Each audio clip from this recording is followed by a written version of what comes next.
What's up everyone, Chris Kennedy here, and in this video I'm going to show you why it's not always the smart investment to put your money into a building that you own and crank up the rents.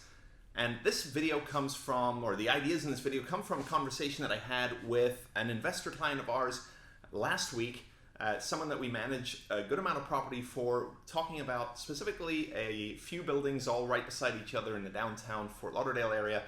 And we were talking about perhaps putting money into those buildings to renovate the apartments.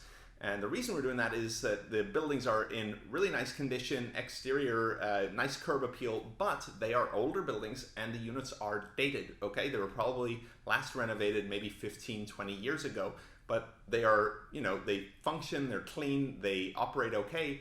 But obviously, because of the level of updating, the rents are significantly lower than what the market bears right now. So investment in those units, renovating them, could take rents up by $300 to $400 per month.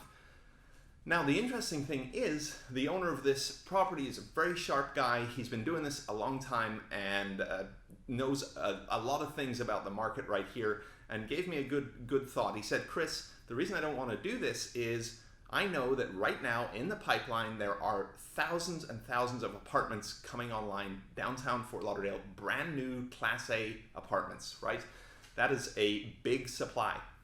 Now, the demand right now for rentals is huge, and there's the opportunity or the possibility that that new supply of apartments is going to get rented and we're not going to have an issue, but there is also a very real risk that once all that new supply comes online and is available, rents start to go down. And what if these developers who put up these brand new buildings cannot get the rents that they were anticipating because there's not enough demand? Well, guess what happens? Then they're going to start offering concessions. They're going to start reducing rents. And while right now, on paper, these two-bedroom apartments might be renting for $2,400, $2,500, $2,800 a month, if the plan goes right, they could very easily be taking those rents way down, $2,000 a month, right? And now my client who owns this older building has invested a bunch of money in upgrading his two-bedroom apartments. He might be able to get today $1,800 a month for those. Now, all of a sudden, he's trying to get $1,800 a month in his older buildings with fewer amenities but nice apartments. And he's competing with the brand new product that has a gym on site, pool, rooftop deck, Wi-Fi, business center, all that stuff, really nice amenities, and it's only a couple $100s a month different in pricing. So if you're a renter in that market, you might probably very likely say, hey, I'll take the one with nicer amenities instead of saving $200 a month.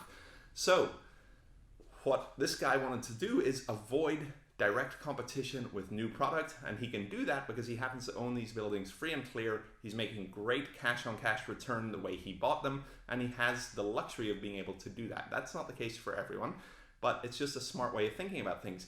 Instead, he's saying, instead of putting my money into these buildings, I'm going to keep the buildings the way they are, keep them well maintained, offer nice products that is very affordable, right? Two-bedroom apartments in the $1,350 to $1,450 range, and the new construction will never ever be competing with him, right? So he's got a monopoly on that sort of market because there's very little of that product near the downtown Fort Lauderdale area. So that's a way of creating a unique product in the market in kind of the opposite way that we always think about creating a unique product that's nicer, better, more expensive, right?